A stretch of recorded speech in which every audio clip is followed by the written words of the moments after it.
Você já assistiu Saint Maud? Esse foi um dos filmes de terror mais esperados de 2019 pela A24. Nós vamos comentar um pouco sobre ele e implementar algumas paradas. Então assiste o vídeo e não esqueça de nos ajudar deixando seu like, compartilhando, inscreva-se para acompanhar os nossos vídeos e ativa o sininho. Saint Maud é um filme de terror psicológico britânico, escrito e dirigido por Rose Glass. E teve sua estreia no Festival de Cinema de Toronto, em 8 de setembro de 2019. Na obra nós conhecemos Maud, interpretada por Morfydd Clark, que já atuou na minissérie Patrick Melrose, que tem Benedict Cumberbatch como protagonista, e atuará como Galadriel, na nova série do Senhor dos Anéis. Maud é uma enfermeira e uma mulher religiosa, que aparentemente passou por alguns traumas que lhe afastaram do local de trabalho. Em uma tentativa de tentar se reajustar na vida, ela acaba conseguindo um emprego como cuidadora de Amanda, interpretada por Jennifer Ehle. Amanda é uma ex-dançarina profissional, que agora se encontra com um câncer terminal, e Maud tem como missão cuidar dela em seus últimos meses ou anos de vida. O filme tem uma fotografia soturna e quente, com o uso constante de luzes baixas junto aos movimentos de câmera, que podem ser sutis ou não, e uma música com fortes graves pontuais compõe uma atmosfera densa e tenebrosa, que acaba por nos mergulhar na história. Infelizmente, pelas problemáticas em decorrência da pandemia, o longa teve problemas com a sua exibição, o que acabou prejudicando a sua exposição e talvez dando uma relevância muito menor do que ele merecia. No entanto, se você curte um terror psicológico e denso, talvez seja uma boa hora para você dar uma chance. Bom, tentamos ser o mais sutis possível na parte sem spoiler, no entanto, vamos explicar melhor a história para desenvolver o sentido do vídeo. Maud é uma enfermeira, como já dissemos, que de alguma forma perde um paciente. Isso literalmente fica subentendido nos primeiros minutos de filme. No entanto, a forma qual ocorreu é um tanto obscura. Não fica claro se ela matou essa pessoa intencionalmente ou se foi algum acidente ou coisa do tipo.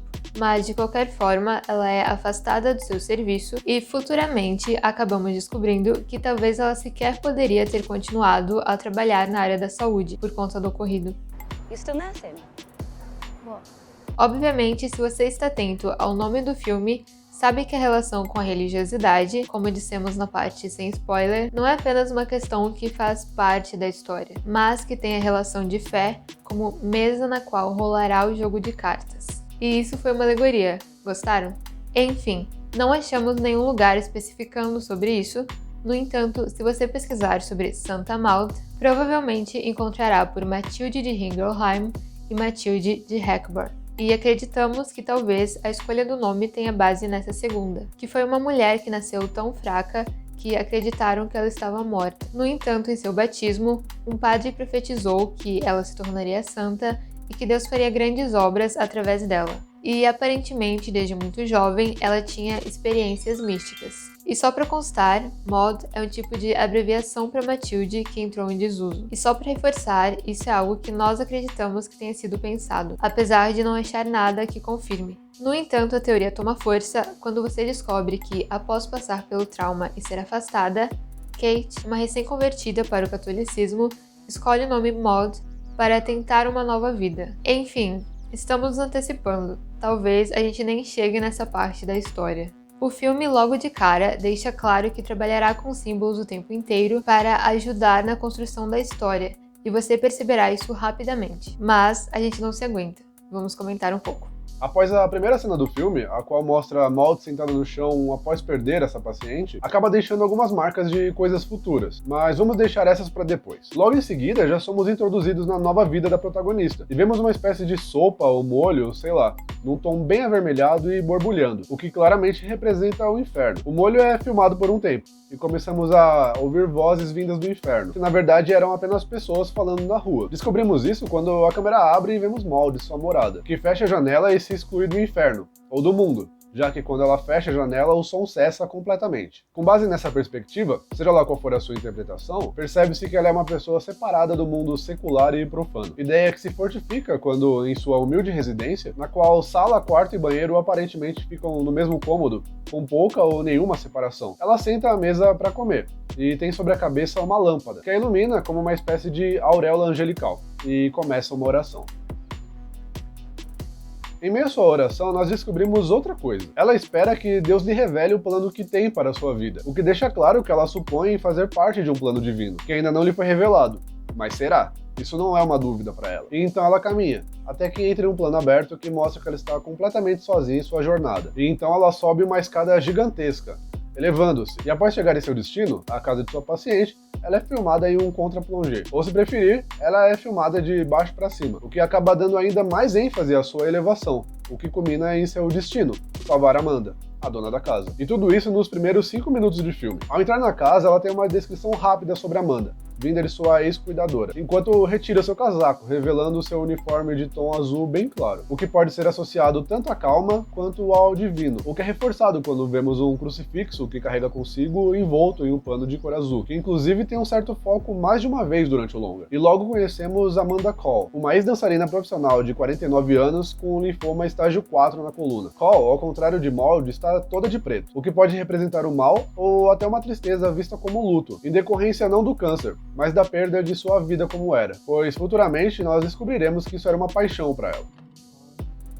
Bom, após dar uma fuçada nas coisas de Amanda e se deparar com um quadro muito significativo, que falaremos mais pra frente, ela surge pela primeira vez em um plano completamente escuro, sendo iluminada apenas pela luz do quarto de Cole, e sai agora com uma roupa completamente escura. Um tipo de xadrez vermelho e preto, mas chega de falar de cores. Após receber uma ligação solicitando que ela voltasse para a casa de Amanda, e depois de uns acontecimentos, a paciente surge iluminada, deitada em sua cama, enquanto Maud está novamente quase sem iluminação. E em meio a uma conversa, Amanda acaba chamando Maud de sua salvadora ou redentora, e acaba por encarnar em si tal missão divina que se esperava. Maud sai do quarto deslumbrada.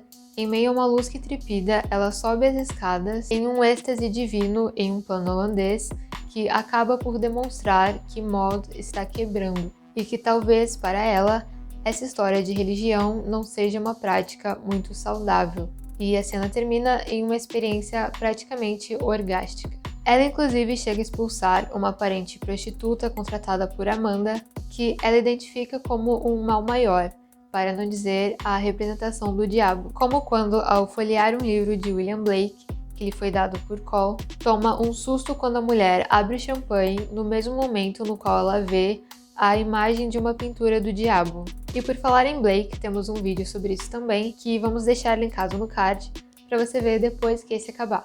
É curioso pensar que durante séculos, que por falta de tempo não vamos descrever aqui, a doença e os males tiveram várias interpretações. No entanto, na Idade Média, toda percepção de loucura era de caráter demonológico. Também a lepra, a melancolia e a mania.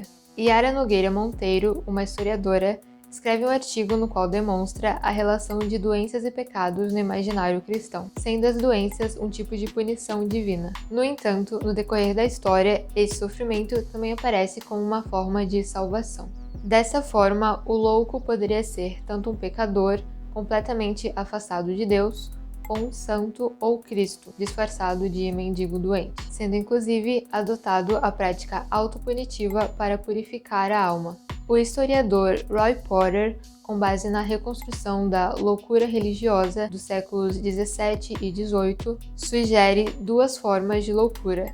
A loucura boa, na qual o cristão ouvia vozes divinas, testemunhava visões em sonhos, via a mão de Deus em tudo, etc. E, obviamente, havia a má loucura religiosa, ligada a Satanás, na qual a pessoa xingava, blasfemava, eram promíscuas, se matavam, etc. E lendo isso, não sei por que tenho a sensação de que algo errado não estava certo. Enfim, mais pra frente na história, Kraepelin, um psiquiatra, percebe que em casos do que na época chamavam de demência precoce, hoje conhecida como esquizofrenia, dentre outras coisas, eram comuns serem marcados por conteúdos religiosos. Segundo Kraepelin, os pacientes em estado delirante se sentem destinados a grandes obras. Em algumas formas psicóticas de depressão, que o autor denomina de melancolia fantástica, os pacientes veem maus espíritos, a morte, anjos, santos, parentes mortos, a voz de trovão de Deus e etc. Uma outra relação também muito interessante, com base no alienista Auguste Forel, é a proximidade entre a vida religiosa e erótica. O autor afirma que, principalmente as mulheres, mas também homens com paranoia, verificam-se delírios ricos de noivado com Cristo, Maria, Deus ou Espírito Santo. Também inclusos as experiências de orgasmos, casamentos imaginários, gravidez, masturbação com entidades religiosas, etc. E essa relação erótico-religiosa é tão grande, a ponto de autores franceses a terem chamado de délire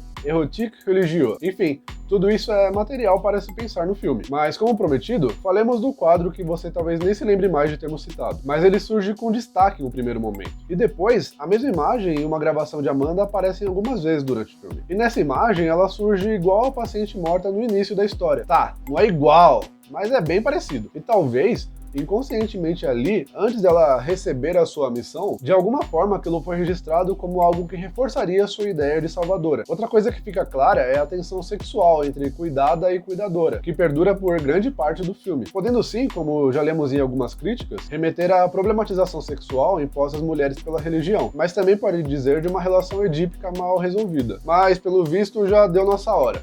Então vamos parar por aqui. Eu espero que vocês entendam que nós não estamos generalizando nada aqui, mas apenas dando informação para ampliar a percepção do filme. Então espero ter ajudado a dar uma chance para a obra caso ainda não tivesse feito isso. Ou quem sabe, assistir uma segunda vez.